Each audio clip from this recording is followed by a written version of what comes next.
오늘 말씀 제목 한번 따라 하시겠습니다. 예수님께서 가르쳐 주시는 대인관계.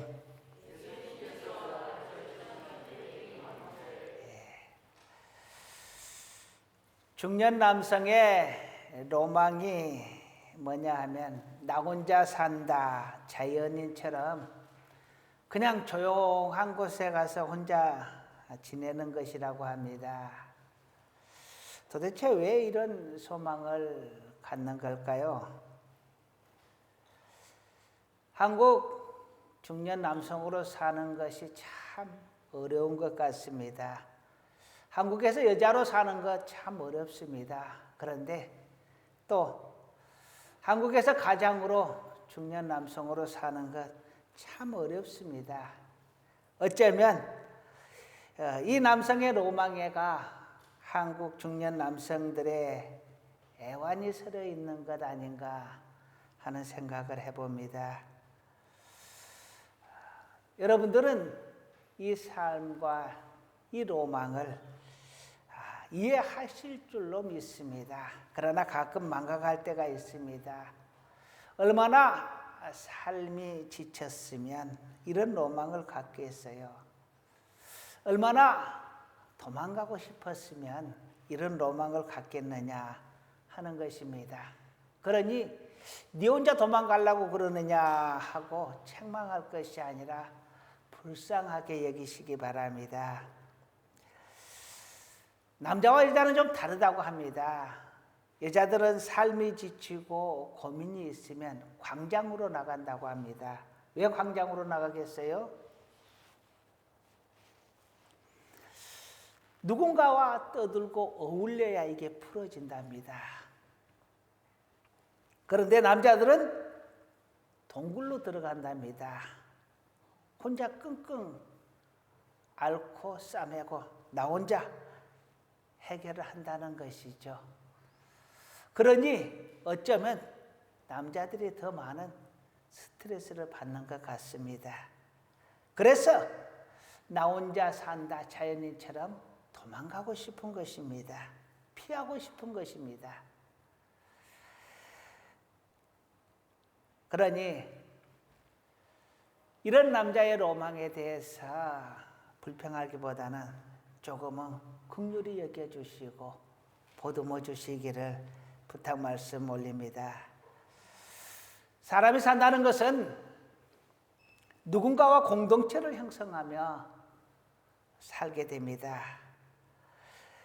성경에서도 하나님께서 에덴 동산을 만드시고 아담을 만들으셨는데 아담이 혼자 있는 것이 마땅하지 아니하다 하여서 돕는 배필로 하와를 만들었다라고 말을 합니다. 혼자 사는 것이 바람직하지 않아서 누군가 함께 살 인격체가 필요해서 그래서 하와를 만들었고 가정을 만들었다라는 것입니다. 그리고 이 두 객체는 서로 도우며 살라라고 하나님께서 만드셨다라는 것입니다.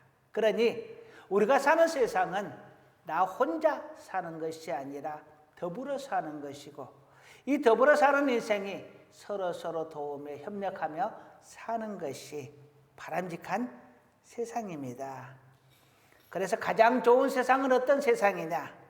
서로 협력하고 서로 사랑하고 서로 선을 이루며 사는 세상이 가장 아름다운 세상입니다. 하나님은 우리에게 그렇게 살라고 명령하고 있습니다. 그러기 위해서는 필수적으로 무엇이 필요하느냐? 한번 따라 하시겠습니다. 자기 희생. 나를 희생하지 않고서는 이 톱니바퀴처럼 맞물려가는 세상에서 살아가기가 힘듭니다.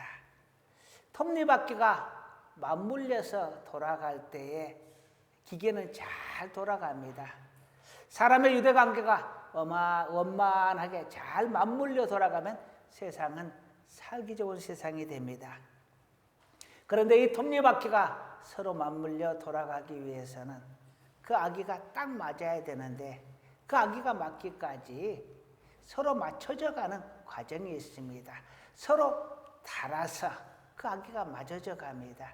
그래서 아무리 기계를 정밀하게 만든다 하여도 그것이 맞춰지는 시간이 필요합니다. 우리 자동차도 보면은 처음 사서 엔진 오일을 5,000km마다 갈아라라고 하죠. 그리고 10,000km마다 갈아라고도 하고요.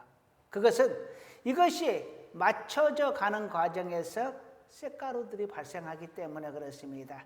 깎여져 가는 과정이 필요한 겁니다. 우리가 좋은 세상을 만들어가기 위해서, 아름다운 세상을 만들어가기 위해서, 서로 잘 살아가는 세상을 만들기 위해서는 자기 희생이 필연적으로 필요하다라는 것입니다. 내가 살아있는 동안에 우리는 어쩔 수 없이 부득이하게 반드시 대인관계를 하며 살아갈 수밖에 없습니다. 내가 살아있는 동안에 대인관계가 필수적인데요. 그때 우리는 어떻게 살 것인가? 예수님은 우리에게 내가 손해봐라, 내가 희생해라, 내가 사랑해라, 뭐든지 우리 보고만 하라고 합니다. 내가 희생하고, 내가 사랑하고, 내가 손해보고, 내가 참아주고. 도대체 왜 하나님은 나보고만 이러라고 하는가? 뭔가 불공평한 것 같습니다. 왜 나보고만 그를 이렇게 희생을 하라고 해? 여러분, 뱁새와 황새가 있습니다. 이 두 새가 걸음을 맞춰서 함께 걸어가려면 분명히 보폭을 맞춰야 됩니다. 걸어가는 속도를 맞춰야 됩니다. 그러려면 다리가 더 길고 보폭이 넓은 황새가 뱁새에 맞춰서 걸어가야 되는 것입니다. 키가 작은 뱁새가, 다리가 짧은 뱁새가 황새를 따라가려고 하다 보면 금방 지쳐버리거나 가랭이를 찢어야 되겠지요. 세상의 이치가 그렇습니다. 좀 더 가진 자가 양보해야 되고, 좀 더 능력 있는 자가 조금 더 낮아져야 이 걸음이 맞춰지는 것입니다.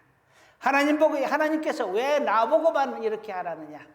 하나님이 내가 더 큰 자로 생각되기 때문 아닐까요? 나여야만 그걸 맞춰갈 수 있다라고 인정을 하기 때문 아닐까요? 그렇다면 우리는 이것이 불평할 요소가 아니라 하나님 앞에 감사할 일 아닌가 하는 생각을 해봅니다. 왜 나보고만 하느냐? 하나님이 나를 믿기 때문에, 하나님께서 나를 인정하시기 때문에 나보고 그러는 것 같습니다. 자, 오늘은 예수님께서 우리에게 가르쳐 주시는 대인관계에 대해서 함께 생각을 해보려고 합니다. 오늘 말씀이 너무 구체적으로 되어 있어서 사실은 설명을 하지 않아도 다 알 줄로 믿습니다. 그럼에도 불구하고 다시 한번 되새겨보는 의미로 오늘 말씀을 상고해 보려고 합니다. 첫 번째, 한번 따라 하시겠습니다. 미운 사람에게 떡 하나 더 줍시다. 보통의 대인관계는 좋은 사람에게는 좋게 하고 미운 사람에게 믿게 합니다. 그런데 예수님은 우리에게 우리 속담대로 미운 놈에게 떡 하나 더 줘라 하는 식으로 말을 합니다. 오늘 27절, 28절 한번 읽어볼까요? 시작. 그러나 너희들은 듣는 자에게 내가 이르노니 너희 원수를 사랑하며 너희를 미워하는 자를 선대하며 너희를 저주하는 자를 위하여 축복하며 너희를 모욕하는 자를 위하여 기도하라. 아멘. 참 어려운 말씀입니다. 너무너무 우리에게 실행하기 힘든 말씀을 합니다. 원수를 사랑해라. 미운 자를 더 선대해줘라. 우리 속담 말대로 미운 놈에게 떡 하나 더 줘라. 그리고 그들에게 축복을 빌어주라고 합니다. 저주를 해도 시원찮을 판에 축복을 하라. 사랑을 해라. 선하게 대해줘라 합니다. 하나님은 왜 나에게 이렇게 어려운 부탁을 할까? 우리니까 하나님께서 우리에게 부탁하시는 것 아니겠어요? 우리니까. 너니까 내가 너에게 부탁한다. 너니까 내가 너에게 말한다. 하나님의 마음을 가져라. 하나님의 마음으로, 하나님의 이름으로 원수를 사랑해주고 선하게 대해주고 그들을 위하여 축복기도 해줘라. 하나님을 믿지 않는 자들에게는 하나님께서 이렇게 하라 하더라 아무리 말해도 필요 없습니다. 듣지 않습니다. 귓가에도 듣지 않을 거예요. 그러나 하나님을 믿는 우리기에, 하나님을 사랑하는 우리기에, 하나님을 닮아가려는 우리기에 하나님께서 우리에게 주시는 말씀입니다. 분명하게 하나님께서 우리가 이것을 다 행할 수 있으리라 생각해서 주시는 말씀은 아니리라고 봅니다. 왜냐하면 하나님이 우리를 너무도 잘 알거든요. 우리보다 우리를 잘 아십니다. 우리가 그렇게 거룩한 자가 아님을, 우리가 그렇게 선한 자가 아님을 하나님은 아십니다. 그럼에도 우리에게 말씀하시는 것은 내가 말하였으니 너는 지키도록 노력하라 하는 것입니다. 인간의 노력으로는 한계가 있지만 하나님의 이름을 위하여 하나님의 명령이니 하나님 때문에 사랑하고 선하게 대해주고 축복을 해달라는 것입니다. 그것이 하나님의 영광을 위하는 성도의 모습이기 때문입니다. 29절에서 30절 말씀 한번 읽어볼게요. 시작. 너의 이뺨을 치는 자에게 젖밤도 돌려대며 내 겉옷을 빼앗는 자에게 속옷도 거절하지 말라. 내게 구하는 자에게 주며 내 것을 가져가는 자에게 다시 달라 하지 말며. 자, 31절 읽겠습니다. 남에게 대접을 받고자 하는데도 너희도 남을 대접하라. 아멘. 성격의 황금률이라고 하죠. 남에게 대접을 받고자 하는 대로 너희도 남을 대접해라. 너도 누군가에게 구워달라 할 때가 있고 누군가의 도움이 필요할 때가 있지 않느냐. 그러니 너도 그들을 도와주고 그들에게 구워줘라. 구워줄 때는 받을 것을 생각하지 말고 구워줘라. 달라고 하면 그냥 줘라 하는 것입니다. 너도 죄인이고 너도 허물 많은 자가 아니냐. 그러니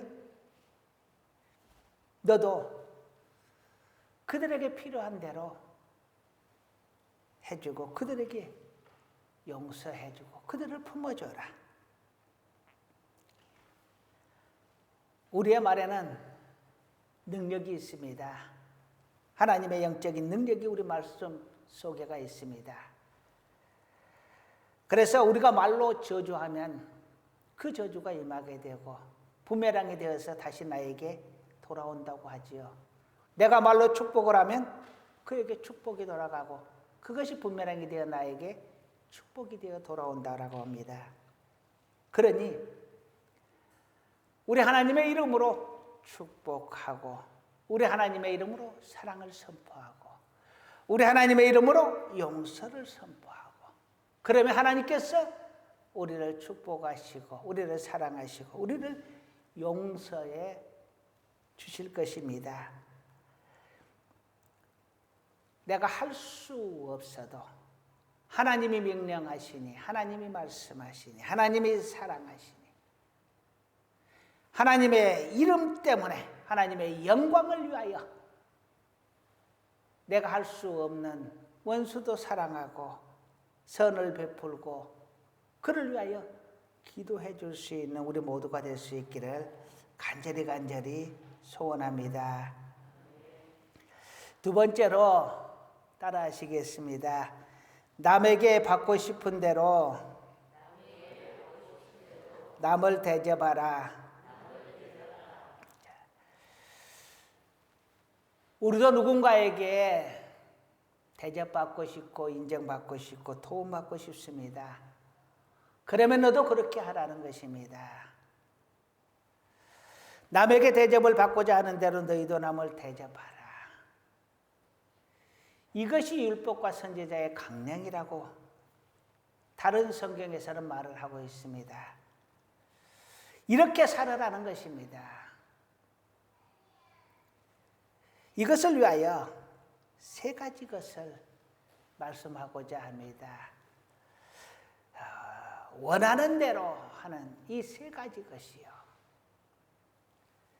저는 이것을 원법칙이라 말을 합니다. 첫 번째는요, 원하는 대로 주라 말을 합니다. 31절에 남에게 대접을 받기를 원하는 대로 줘라. 원하는 대로 주어라. 두 번째로는 원수를 사랑하고 선하게 대해주라고 말을 합니다. 원하는 대로 주고 원수를 사랑해라. 세 번째로 원하지 말고 주어라라고 말을 합니다. 첫 번째 원하는 대로 주라. 두 번째 원수에게도 주라. 세 번째 원하지 말고 주어라.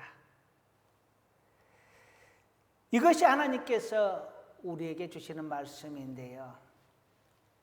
우리의 속담에 역지사지란 말이 있죠. 입장을 바꿔서 보라는 것입니다. 입장을 바꾸어 생각해 보면 대부분의 문제는 이해가 되기도 하고 그 사람이 이해가 되고 불쌍한 마음도 생기고 용서할 마음도 생기고 넓은 마음도 생깁니다. 역지사지의 마음이 곧 남에게 대접을 받고자 하는 대로 남을 대접하는 것이요. 남이 원하는 대로 주는 마음입니다. 학교 다닐 때 학교 가기 싫은 일이 많이 있죠. 학교 가기 싫으니까 억지로 배도 아프고 학교 가다가 가기 싫으니까 중간에서 땡땡이를 치고 숨어서 있다가 학교 끝날 때 되면 집으로 옵니다. 학교 가기 싫은 마음 우리도 경험해 봤잖아요. 오죽했으면 그랬겠어요. 오죽하면 그럽니까? 빵도둑질을 하는 사람이 있습니다. 오죽 먹고 싶었으면, 오죽 배고팠으면 그러겠어요. 입장을 바꿔놓고 생각을 해보면 이해할 수도 있다라고 합니다. 이해할 수 있을 것도 같습니다. 그런데 우리는 그 입장을 바꿔볼 생각을 하려고 하지 않습니다. 그저 내 입장에서만 판단하고 정죄하려고 하지요. 조금만 남의 입장을 생각을 한다면 그가 원하고 그가 바라는 것을 이해해 줄 수 있고 들어줄 수도 있을 것 같습니다. 가끔 가다가 요즘은 좀 그런 사람들이 별로 못 만났는데 제가 좀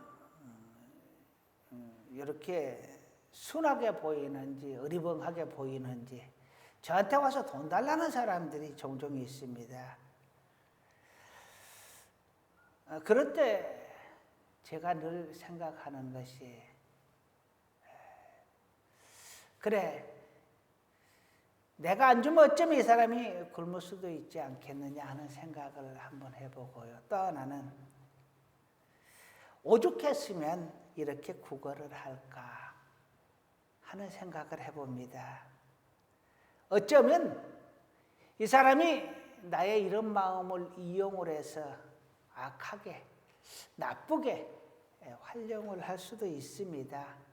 그래도 조금 냉정한 것보다는 오히려 차라리 그냥 속아주는 게 더 낫겠다 싶은 생각이 듭니다. 그래서 이렇게 저에게 요구하는 사람에게 저는 잘 주는 편입니다. 어떨 때는 그냥 지나가기도 하지만 조금은 냉정해 보지 않으려고, 그래도 뭔가 이유가 있겠거니 하고 들어주려고 애쓰는 편입니다. 조금만 입장을 바꿔서 생각을 해보면 우리는 훨씬 더 선한 사람, 훨씬 더 아름다운 사람이 되어 있을 줄로 믿습니다. 조금만 입장을 바꿔서 생각해 볼 수 있기를 주님의 이름으로 축원합니다. 옆에 분들에게 인사 나누시겠습니다. 입장을 바꿔서 생각해 봅시다. 입장을 조금만 바꾸면 훨씬 더 하나님의 아들다운, 하나님의 딸다운 모습으로 살 수 있을 것 같습니다. 자, 오늘 세 번째 말씀은요, 하나님은 이런 자에게 반드시 갚아주신다라는 것입니다. 35절의 말씀을 보게 되면 오직 너희는 원수를 사랑하고 선대하며 아무것도 바라지 말고 구워주라. 그리하면 너희 상이 클 것이요 또 지극히 높으신 이의 아들이 되리니 그는 은혜를 모르는 자와 악한 자에게도 인자하시니라. 할렐루야. 하나님은 악한 자에게도, 인자를 모르는 자에게도 선하신데 하물며 인자를 베푸는 자에게 하나님께서 가만 계시겠느냐? 하나님께서 축복하시고 하나님께서 내 아들이라 인쳐주신다라고 말을 합니다. 우리 주기도문에 보게 되면 우리가 우리에게 잘못한 사람을 용서하여 준 것 같이 우리의 죄를 용서하여 주시라고 말을 합니다. 먼저 용서해 주고 그 다음에 용서를 빌라는 것이죠. 내가 용서해 준 것처럼 나도 너를 용서하겠노라 하나님께서 말씀하시기 때문에 그렇습니다. 그래서 36절에 보면 자비로운 자가 되라고 합니다. 하나님이 자비로우신 것 같이 너희도 자비로운 자가 되어라라고 말을 합니다. 우리가 자비로운 것은, 우리가 베푸는 것은 하나님의 말씀 때문에 그렇게 합니다. 당연히 지켜야 할 것입니다. 그런데 그렇게 당연하게 지키는데도 불구하고 하나님께서 그것으로 인하여 축복하시겠다라고 말을 합니다. 복을 주시겠다라고 말을 합니다. 당연히 해야 할 것을 하면서도 복을 받으니 일석이조란 말이 딱 맞는 말이죠.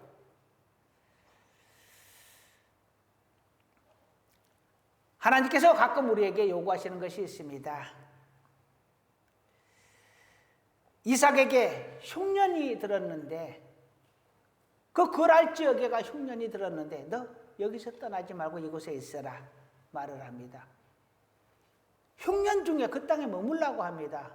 당연히 좀 더 좋은 땅으로 가서 흉년을 넘겨야 될 거 아니에요. 그런데 머물라고 합니다. 이삭을 괴롭히기 위한 것 같은 느낌이 듭니다. 그런데 이삭이 그곳에서 순종하여 머물렀더니 100배의 소출을 거뒀다라고 말을 합니다.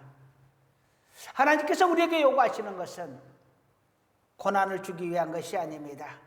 아픔을 주기 위한 것이 아닙니다.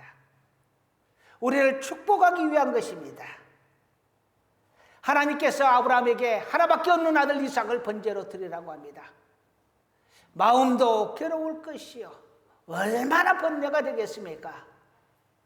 그런데 아브라함이 순종하려 할 때 하나님은 그 대신 다른 제물을 준비하셔서 드리게 하시고 아브라함을 축복해 주십니다. 하나님께서 이삭을 번제로 드리라 하는 것은 아브라함을 괴롭히기 위한 것이 아니라 아브라함에게 큰 축복을 주기 위하여 시험하시는 것이라고 말을 합니다. 엘리야는 흉년 중에 사르밧 과부를 찾아갑니다. 그 집에는 한 줌의 밀가루밖에 없고 그것을 이제 빵을 만들어 먹고 나면 더 이상 먹을 것을 구할 수가 없고 이제 딱 아들과 함께 굶어 죽어야 되는 상황입니다. 그런데 그 사르밧 과부에게 하는 말이 너는 떡을 만들어서 나에게 먼저 주고 나머지는 너희 둘이 나눠 먹어라 이야기를 합니다. 이제 이거 먹고 죽겠다라고 생각하는 과부에게 할 말입니까? 그런데 이것은 과부를 희생시키고 아프게 하고자 하는 것이 아니라 이 흉년이 지날 때까지 그가 굶주리지 않고 넉넉하게 이 흉년을 지낼 수 있도록 축복하기 위함입니다. 하나님이 우리에게 요구하시는 것이 때로는 우리에게 고난이라 생각할 수도 있지만 절대 그렇지 않습니다. 하나님을 위한 것은 곧 나를 위한 것이고 이웃을 위한 것은 곧 나를 위한 것이라는 겁니다. 그러니 내가 선행하였다 해서 자랑할 것도 아닌 것이 그거보다 큰 은혜를 하나님께서 우리에게 주시기 때문에 큰 복을 주시기 때문에 결코 자랑할 것도 아니요 내세울 것도 아니라는 것입니다. 오히려 내세워서 오히려 자랑해서 세상 사람들에게 칭송을 받으면 하나님께 받을 것이 없다라고 성경은 말을 합니다. 하나님은 11조에 대해서도 우리에게 말을 합니다. 야, 너희는 왜 내 것을 도둑질하느냐? 내 것을 내게 주어라. 그것이 11조와 헌물이다. 그러면 내가 복을 쌓을 곳이 없도록 부어주나 안 부어주나 시험해봐라고 합니다. 여러분 말라기서 3장 한번 보시겠습니다.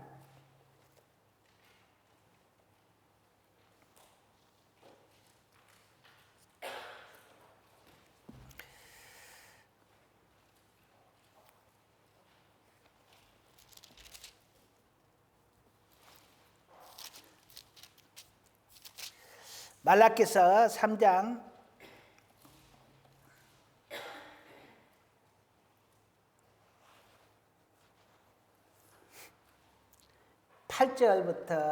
8절 한번 읽어보겠습니다. 시작.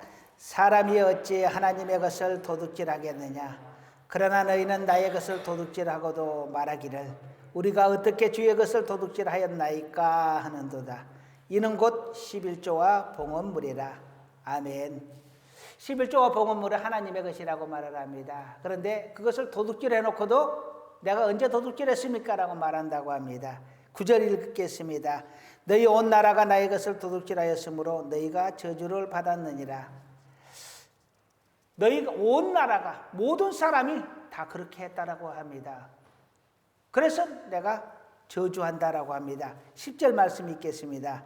만군의 여호와가 이르노라. 너희의 온전한 11조를 창고에 들여 나의 집에 양식이 있게 하고 그것으로 나를 시험하여 내가 하늘의 문을 열고 너희에게 복을 쌓을 것이 없도록 붙지 아니하나 보라. 아멘. 11조를 들여서 하나님을 시험해봐라. 내가 복을 쌓을 것이 없도록 붙나 안 붙나 봐라라고 이야기합니다. 여러분 11조를 드리는데 무엇을 준다고 합니까? 무엇을 쌓을 것이 없도록 준다고요?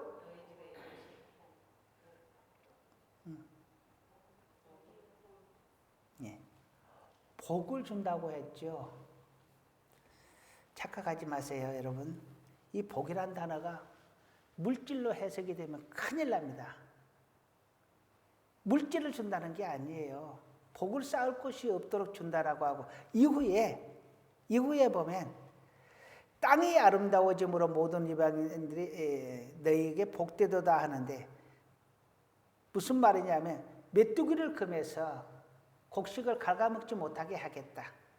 옛날 성경을 보면 황충을 금하겠다라고 이야기합니다.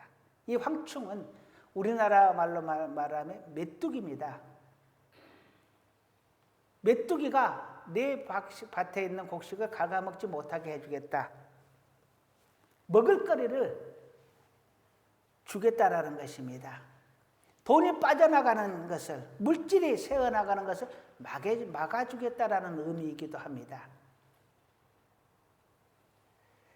물질이 새어나가지 않도록 막아주고, 그리고 복을 주시겠다. 이 복은 단순하게 물질로 해석하면 안 되는 것이고요. 그것이 삶에서 나타나는 모든 것들입니다. 저는 우리 아이들에게 3가지를 부탁합니다. 야, 첫 번째, 주일 성수해라. 주일날은 반드시 교회 가는 날이다. 2번째, 11조 해라. 3번째, 어떤 것이든 한 가지는 봉사해라. 주일 성수와 11조와 이 봉사를 반드시 강조를 합니다. 왜냐하면 그것이 당연하기 때문입니다. 예수를 믿는 사람이라면 그것이 당연하기 때문에 하라는 것입니다.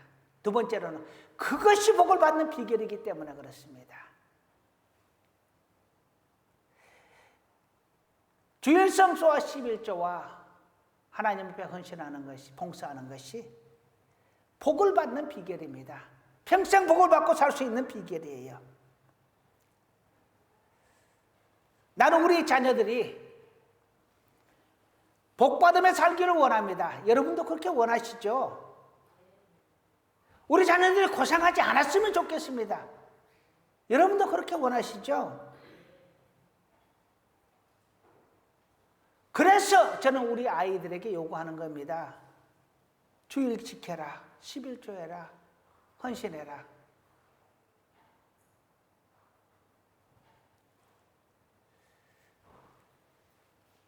제가 그것을 경험했고 그것을 확신하기 때문에 우리 자녀들에게 그렇게 요구하는 것입니다.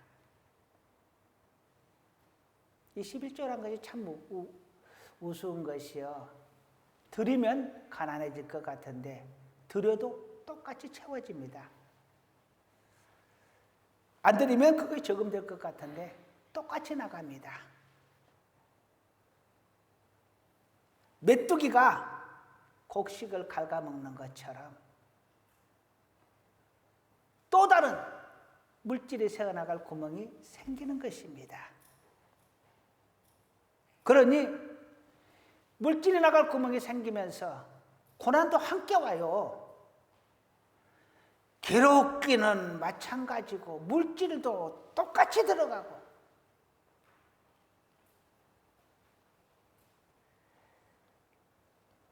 (11조가) 하나님께서 약속해 주시는 축복의 비결입니다. 그러니 하나님을 믿는 우리가 하나님의 말씀을 믿어야 되지 않겠어요?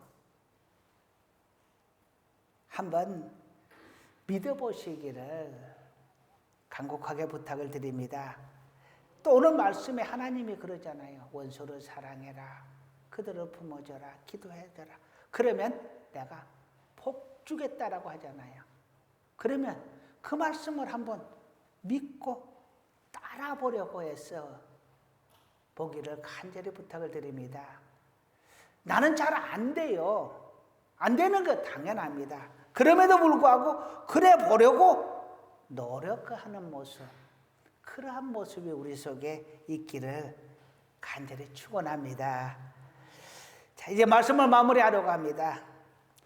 우린 더불어 사는 존재입니다. 이 더불어 사는 세상에서 어떻게 살아갈 것인가?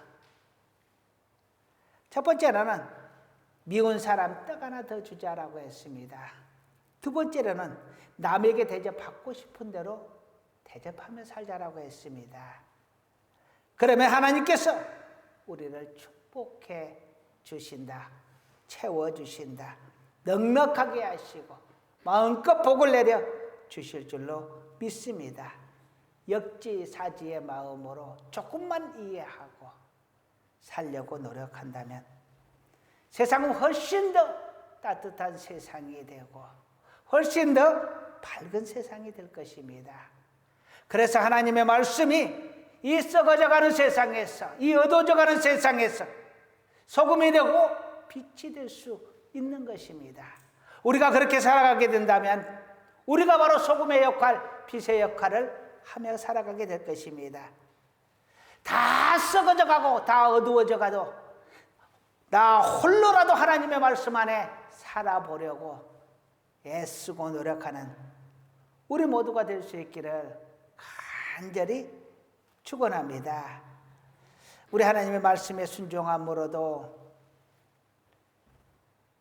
이 말씀에 순종하여 살아감으로 베풀어도 부자가 되고 비워도 채워지고 놀라운 하나님의 복을 마음껏 누리는 우리 하늘교회 가족 모두가 될 수 있기를 주님의 이름으로 축원합니다. 기도하시겠습니다. 아버지 하나님, 우리는 하나님이 만든 세상에서 하나님께서 주신 모든 것들을 누리며 살아갑니다. 그럼에도 부족한 것에 대해서 늘 불평하며 감사하지 못합니다. 우리로 감사하게 하소서. 하나님께 받았으니 하나님의 말씀대로 베풀고 나누며 살아갈 수 있게 하옵소서. 하나님께서 명령하였으니 원수까지도 사랑하려고 노력하고 선하게 대하려고 노력하고 그들을 위하여 기도하는 우리 모두가 되게 하여 주시옵소서. 우리의 연약함을 잘 아시오니 성령님 우리 가운데 오셔서 우리 안에서 역사하시고 순종하는 믿음을 허락하여 주옵소서. 또한 우리의 자녀들도 이 믿음을 따라 살아 하나님 앞에 복받고 복받으며 평안한 삶 누리게 하여 주시옵소서. 예수님의 이름으로 기도드립니다. 아멘.